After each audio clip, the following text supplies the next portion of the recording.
come what may, I'm headed down the right path.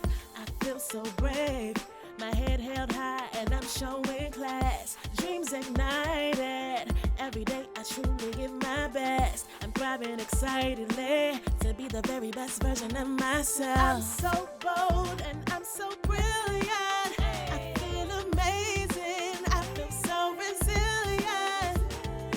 I'm so bold and I'm so brilliant. Feel so amazing, I feel so resilient.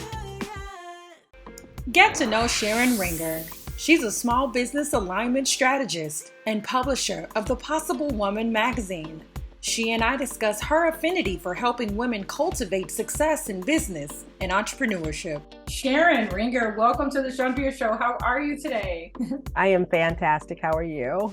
Wonderful. We go way back. Yes, we do. So I was like, when you asked, I was like, thank you so much for having me. But it's like I don't like the term ghost because it sounds so creepy, but it's like I watch you all the time, just watching your journey, because I remember when we met. And it's like to see your growth and just what you've done. You don't know how much you've inspired me. And that's why I was like, oh my God, just watching your journey and just seeing what you've turned into, which is this amazing woman. So I'm so excited to be here with you today. So grateful. We're right back at you. Let's dive into all the amazing things that you are doing, all the amazing work that you're doing for others. So to get started, tell me about the inspiration for the Possible Woman magazine and how you chose all those beautiful women that you featured in this first issue. So what's funny is it was supposed to be just a magazine for my upcoming retreat. And I was like, okay, what can I put together for it? And of course, things evolved with the retreat. It was supposed to be in October, but that lovely man, Hurricane Ian, decided it wanted to visit right about the time of my retreat. So I had to postpone it. And so I still was like, okay, what next? And as I was thinking of, I've got to pull this together. What am I going to do? And I was like, okay, just start working on it. And I'm like, what would be the coolest thing is to feature women for Women's History Month and launch it for that. Even though it's for the retreat, I kept saying it's for the retreat. I'm like, even though it's for the retreat, why not make this something that is just bigger than itself? Because I love what women do as a whole for our society. And so that's how it started, kind of like just evolving. And I'm like, well, who would I feature? And I think back on all the women that are in there, one being you. Like I said, your journey, people don't realize how much they inspire people just from how they live. And that's what each of these women have done for me. And whether I've just met them or I've known them forever, there's either something about their story or their journey or what they've actually done in my life, what they've shown me, because sometimes it's just showing someone love. It's sometimes just showing someone a simple mentorship, or just being a friend. And all of that, it's like, I wanted to make it industry based, like, female entrepreneurs. So I really dug deep on who are my female entrepreneurs that live in those descriptions. And that's how I came up with everyone. And I had a large group to start with. And as those that could accept and do it in a short period of time that I needed it, that's who I featured. And it's just been an amazing ride. The magazine is beautiful. Thank you. I'm so excited. Talk about the team. Talk about the team. Yeah, the team that helped you bring it to life, your idea to life. So there's a great song by Beyonce called Me, Myself, and I. This was all a labor of love, and I did it while I had COVID. It was my lifeline even during COVID. It kept me just grounded with not wallowing in how horrible I felt, because most of my friends know, and I'm very vocal about health and wellness. I was diagnosed with sarcoidosis. So for me to catch COVID, I caught acute bronchitis with it.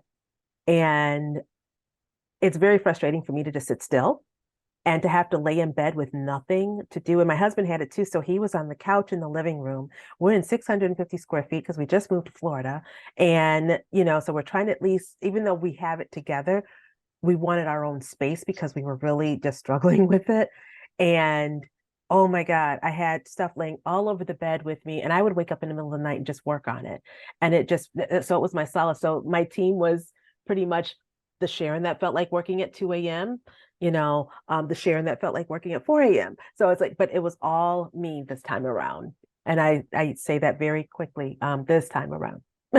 Wow, I'm even more impressed. I mean, the quality is absolutely stunning. I mean, and Oh, then the thank you. contributions were so impactful. The stories, such rich history of women's empowerment, the perfect time for Women's Month. And so I'm really proud of you for, taking that time, which goes to my next question of how selfless that is for you to do. Oh, Why thank is it you. so important for you to help other women succeed in business? Because you've always been, this has been your mission. This is how you and I met. You literally were like, we're social media friends, we should meet in person, and we met for breakfast at IHOP in Hyde Park here in Chicago. Oh my God, And that is how this journey started that's right. plus years ago. You reached out. And so that's a theme with you, is reaching out. You reach out. I want to help you, I want to connect you. You do that a lot. You've done that for decades. Why is that important for you to help other women succeed in business?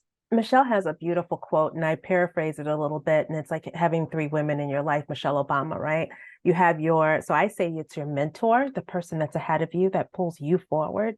Your colleague walks alongside you on that journey, and your mentee is someone that you pull with you, right? So it becomes like it's that infinity, that cyclical. It's just I mean, I had a grandmother who was mother to everybody. My mom was a young mom.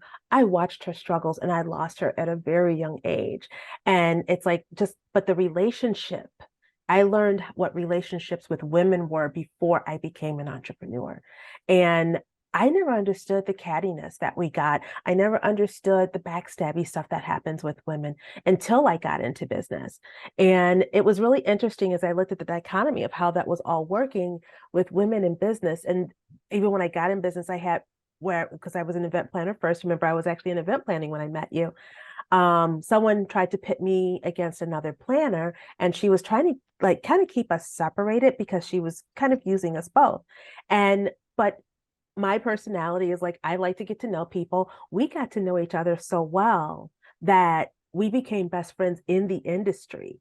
And it was just, I have her back. I mean, to this day, we both are out of the industry. And, I'm trying to make it back home on May 7th to go to the baby's first birthday party. I went home to go see the baby when, right after it was born. So it's like, it's forging these relationships is beyond entrepreneurship.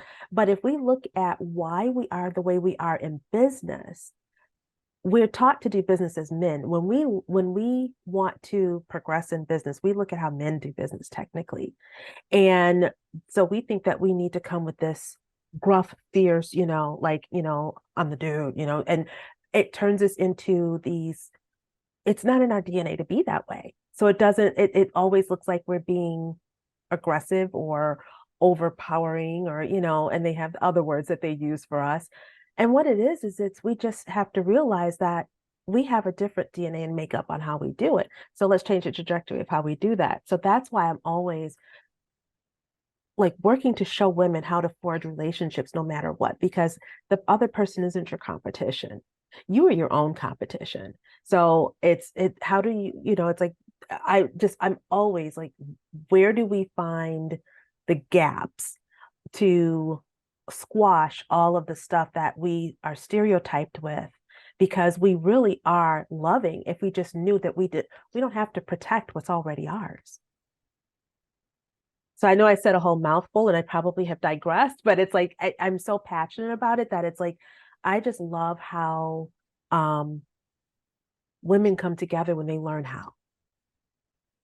I love that. And I love at the core of who you are, it's about the relationships. So many people enter business focused on the money or focused on the reward. And for you, you get so much fulfillment out of the relationship, out of the connection, or even connecting other people, and Mm-hmm. I just think that's, one of the many things that are really special about you. Well, thank you. And here's the thing, you get the money, you get the reward if you build that way. Otherwise, you're continuously chasing. If we educate people out of love, that's where your net worth is going to come from. They always say your network is your net worth. So why not build that network to be something that's genuine and authentic instead of, you know, it, just don't base it on a lie. Yes. You alluded to your past as an event planner, which is what you were doing when I met you. Yes. Tell me about your journey in entrepreneurship and how it's shaped you as a person. Um, wow. That's an onion I'm not sure we want to unveil. No, I'm kidding. That has been just a journey in itself to see my growth and how I've evolved with it, and understanding again the dichotomy of how we are as women, especially in that space of how growth can happen, but it's how we can work with one another. Again, it goes back to that whole relationship part. But I learned a lot about the hustle is not where it's at, because that hustle created so many, I don't want to say barriers, but it definitely created a lot of challenges for me and to me. I'll never forget being on a Steve Cochran show, and he's like, I know there's got to be more to this story. And I finally told him, it's like, I'll never forget my kid standing at the foot of the hospital bed, because I'm in the hospital, and they're getting ready to have to give me something for pain, because my pain was so intense at the time. I didn't know that I was born with a birth defect. I found out years later, but it was my pancreas. And anyone that has ever had pancreas attacks, they know those are very painful. So they were giving me Dilaudid, and they give me the anti-nausea first, and then they put the Dilaudid in. And as they're putting it in, it still hurts. And it feels like someone is twisting your insides, like inside out. And so I'm literally like gasping because it hurts so bad while it's going in. And then that high afterwards, because it is an opiate. But as I doing all of this, I'm watching his face.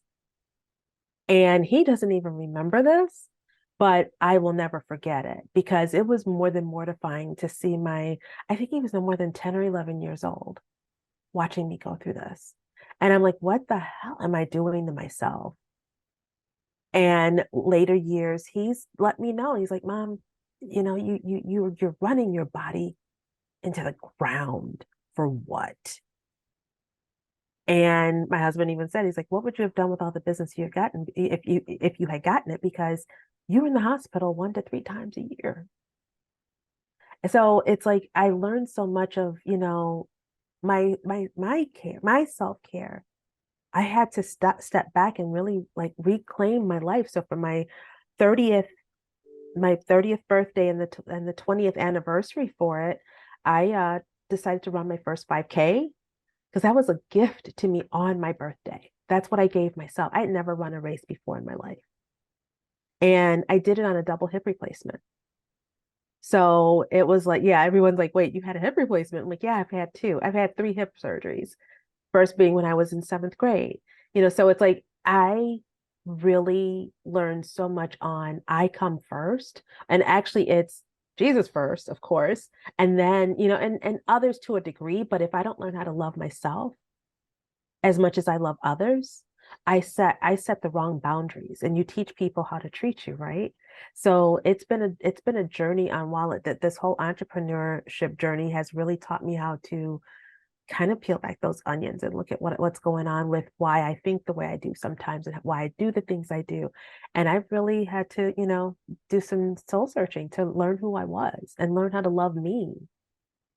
It sounds like you have some really important life lessons, Yeah. and I mean, those, just even that story alone of just sharing how that incident has shaped, how you move through life, Hmm. in years to come, and how it's still impacting you. It's still shaping the way you move. It's still shaping how you make sure that you have balance, that yes, I work hard, but I also implement self-care. I also take time for myself, and Right. so my next question is, you're a woman first. If you're also a wife, you're a mom, what advice do you have for women out there that are feeling overwhelmed? Who you've been there, done that. You've got the t-shirt, and they're trying to juggle life and family and career and responsibilities and all of the things. What do you say to that woman that may be watching this video that's Right. feeling overwhelmed today? The shift that helped me and really woke me up while everything was going on was they're going to be standing at your grave and go back to the lives they have if you don't take care of yourself.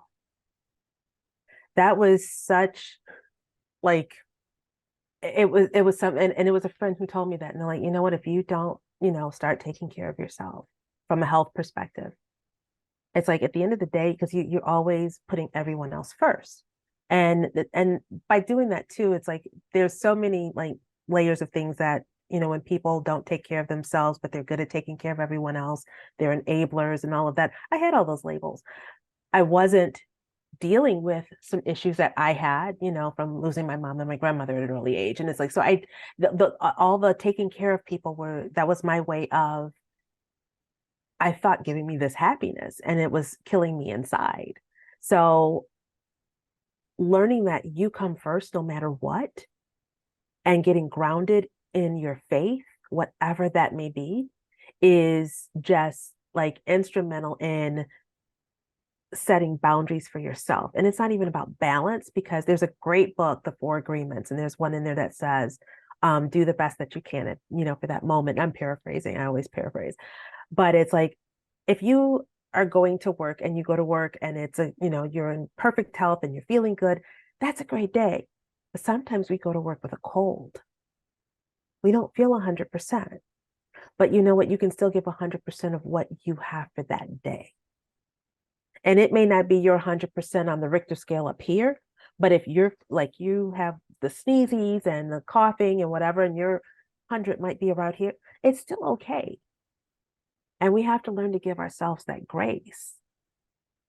I say that a lot. I encourage people to give themselves grace a lot, but I like that perspective of, I'm going to give you the best of what I have today and not trying to meet that maximum scale every single day. Exactly. That's really insightful that you shared that. Like, there's a new goal today.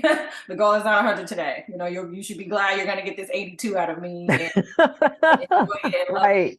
And take care, and so I like that you said that, because a lot of people are in a position where they do feel overwhelmed, they do feel overworked, they are working toward these goals, but like you say, sometimes we have to rest, sometimes you have to stop, and that's something that you are talking to me, when you're trying to juggle everything.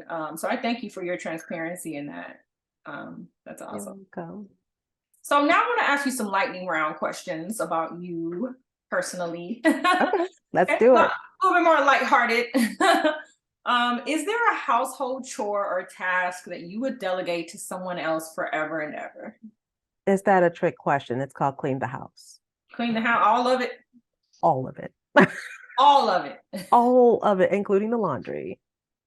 You don't want and walk the dog if we can. Actually, my husband does that now. So yeah, yes, that gets delegated too. And I love my baby, but yes. What does the queen do?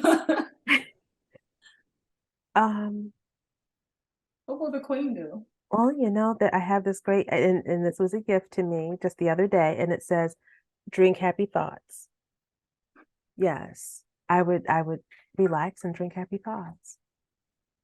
And of course, I would do my business, because that's where I get. That's right. You're like, you do all of that, I'm going to focus on the business. Yeah, there we go. Next question. What has been your most memorable travel destination?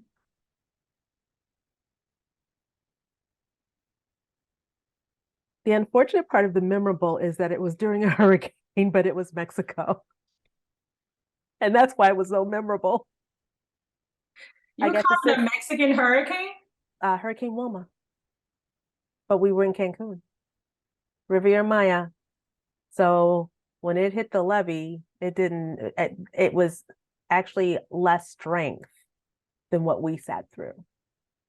But so everyone's like, oh, well, Katrina was worse. And I'm like, well, Katrina literally, was still a low, I forget what it was. I always forget the levels of them, but what we sat through was way worse. Wow. So you couldn't go out, did your trip get cut short, or did you miss a flight? Like, what happened with that? It extended our trip. I was devastated. My kids were watching it on the news. My youngest was supposed to be staying with a friend. I found out that my oldest went and got him and brought him home. So they thought we were dead because they hadn't talked to us in days. And it was, to me, sorry to say, they sedated me because I don't do natural disasters very well. So it was definitely, when we got home, all I had left was a cute little outfit that I had bought, and it was really, really cold.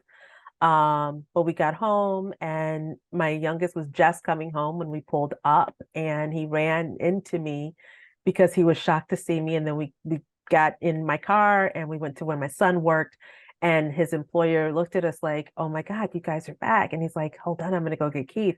And Keith came out because they didn't tell him we were there. And Keith came out, and it was like, yeah, I still would cry. So I'm gonna stop. How It, traumatizing. it was beyond traumatizing. So it's just like, so when Hurricane Ian was on its way, and I mean, yes, I moved down here, but I definitely will evacuate really, really quick. And now that my son has sold his house, I'm going to, I have another plan B. I have other friends in Atlanta that said I could come stay with them if we get more hurricanes, because I'm here in Florida, so I get it. But yeah, I will not Sharon, sit there. always the connector. Always the connector. Yes, All right, next question. Who taught you how to drive? And do you my consider mom. yourself a good driver? Of course I am. Yes. Parallel I parking? I'm so. Yeah, not so good. You driving 10 and 2? No? No, more Snoop Dogg style of it. No, I'm kidding. I don't understand how people do that. You can't see past above the steering wheel. I'm like, how do they see? He did either. No, and my husband, and whenever my kids or my husband gets in the car, like, try to get in my car. First of all, I'm shorter than them, but they're like, "Mom, how do you sit up like this?" Because I literally have to have my seat straight But up. they're very tall. Let's like not. But when they're in the car, though, when they drive, they're leaning, their chairs are this far back. I'm like, how do you guys drive like Oh that? yeah. And I Okay. guess it's because they are tall, their arms are long. Mhm. So I was just like, oh my goodness, I no, I need my seat to be up, like, completely upright. Oh my goodness. Okay. So what is your favorite holiday and why? Christmas. I love the season. 'Tis the season. I know there's debate on when Christ was really born and all that fun stuff for people, but I am just fanatical about, like, Christmas movies. I've got, what, 3 months before Christmas in July with Hallmark. I will be watching every day. I love it when the light starts Christmas earlier every year. I'm listening to Christmas music from the time they flip that switch. I used to have ornament exchanges I actually started one here. There were only 4 ladies because I'm new to Florida, but I had my ornament exchange this year. I had a little pencil tree. It was so cute. But yeah, I love just what it represents, and I love the lights, and I love decorating too. Um, but yeah, I just love everything about Christmas. Oh, that is so sweet. So sweet. What food or drink item is your guilty pleasure? Sushi, just had it right before my call. It's Sushi Wednesday. Oh, Yes. every Wednesday? That's a thing for real? That's what we're doing? Yeah. Every Yeah, Wednesday? a lot of grocery stores have Sushi Wednesday, and it's $5. I know Woodman's in Kenosha does it. I don't know with where you are. I know you're in Chicago somewhere, but I think some of the grocery stores do it there. And when I was in Atlanta, they were doing it there, and they do it here in Florida. So I think it's a thing. But Sushi whenever I Wednesday. says Okay. Sushi Wednesday, look it up. I will. Okay. What game show are you most likely to win at Jeopardy, Family Feud, or Wheel of Fortune? Family Feud. Why Family Feud? I watch it a lot more than the others. So and plus I come up with pretty good answers, and I'm usually yelling at them because they didn't guess them like I did. Even with the one with Steve. Oh my God, I love Steve Harvey that he took over it. But yeah. You're so witty too. So I actually have a vote of confidence in that. But no one wants to go with me. I've tried to go. No one will go with me. I'm like, And I'm gonna adopt a last new one. family. Huh? What or who cheers you up when you're feeling down or overworked? Believe it or not, my oldest Keith. He can hear it in my voice. And he's like, Mom, you've got this. or, mom, you'll get through it, or, if I tell him I'm, dealing with something with, if something's happened, or, because I mean, let's be realistic, it happens, especially in business. Entrepreneurship is not easy. And he's always trying to keep me encouraged. Like today, one of my speakers for my retreat has to step down because of, health issues with a family member. And it happens, but it's still, I'm like, oh my goodness, now I've got to, find someone else. And he's like, you want me to come speak for you, mom? I'll come do it. And he was joking, but it's just like, he's always that person that, he tries to keep me encouraged with what I do. So sweet, so sweet, so Yeah. sweet. Beautiful Yeah. family. Oh man, this was so good. So what does Sharon need? Sharon is always connecting people all over the world. What does Sharon want or need for her next chapter? So with the way everything is unfolding, because it's like as I walk in more alignment and clarity, it's like I'm becoming a coach as well, not a coach, but a strategist, more of a strategist, because I really love that helping piece, is just being able to produce more events, to be able to like help more people in a way where if they can't afford it, we get sponsors that can help pay for that, because, I'm being the event planner. I know how to, work things out for certain events to get this or to get that. But it's like, it would be nice to be able to not have to worry about negotiating all the time, if that makes sense. So I really want to focus on finding sponsors that understand it is for profit, but to be able to get us, to be able to get the speakers that can give the quality that I'm looking for to help people, women in business that may not be able to, afford to go to a coach, but at least can attend an event and get some nuggets from it, because that is crucial to be able to walk away with, a game plan. Like even my retreat that's coming up in April, it's like we're having a VIP mastermind afterwards, because it's like, I don't want you to just come and attend. I want you to literally take everything you've just learned and let's open up your notes and let's come up with an action plan. So when you go home, you're not taking your binders and your whatevers, your notebooks, and sitting it on the shelf. I literally, when I moved here, I threw away like probably 12 notebooks of notes from things that, I've packed up my notebooks, and it's like, I don't even know what half this stuff is. So it was like light bulb moment. Like, what do we do to help women take it to the next step? Not just, oh, come to my event, spend money to come to my event, and then they walk away and they haven't implemented anything. I think that would be great, and I think that it's just that accountability piece too that would add, and it'll kind of cement the next steps to. It adds value to what they learned, and so I actually like that component of helping women take what they've learned to the next level. Right. So yeah, so sponsors and things like that to be able to help them get there. Come with me, I'm headed down the right path. I feel so brave, my head held high and I'm showing class. Dreams ignite.